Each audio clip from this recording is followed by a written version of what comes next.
Hello Fantasy Faithfuls, and welcome to Fantasy Snapshot, where I'm looking at one of the more interesting players out there right now in DJ Chark. Up in preseason. Here's one for the end zone. Chark, he's got it. Touchdown, what a throw.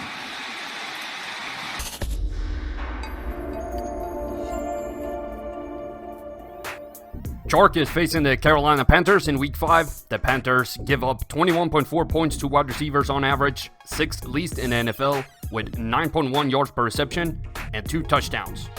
Breaking down his receiving, Chark is being targeted mostly in the short right zone, with 33% of his targets coming there, and his deep targets come outside the numbers, with 10% both the deep left and deep right.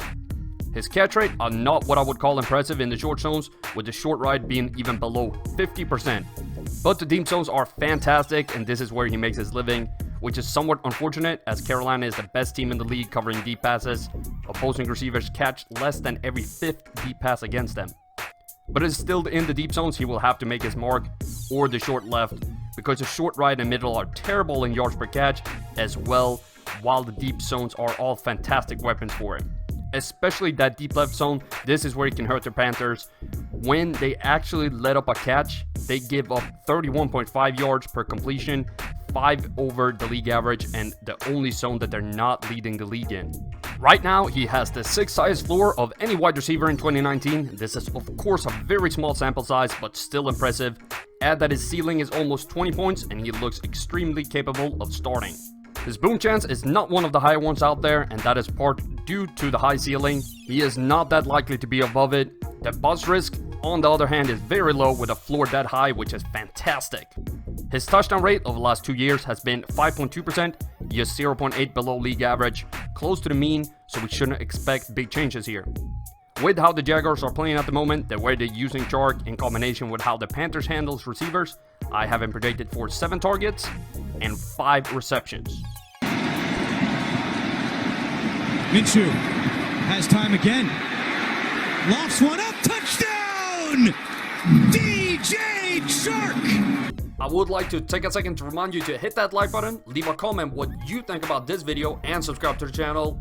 I love every interaction I have with y'all, and every little bit helps me put out even more content.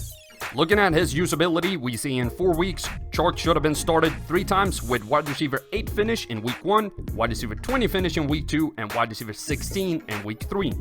He has some of the best opponents for wide receivers to face after the Panthers, with the 3rd easiest schedule for wide receivers moving forward.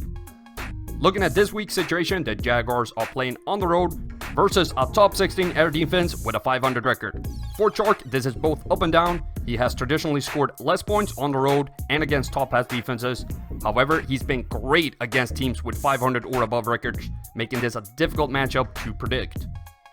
In the last 4 games he has played, he has seen 2 red zone targets and he has caught 1 touchdown. This is not the focus though. The focus should be on the 18.2% of his team's red zone targets, which is massive going forward. This would lead to plenty of opportunities for him to catch touchdowns.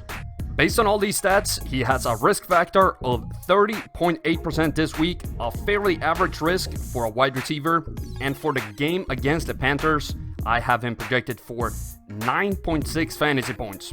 In conclusion, I'm still starting Chark in a flex spot this week if I have to, but he's mainly a guy I want for the future of the season. The matchup against the Panthers is far from ideal for him.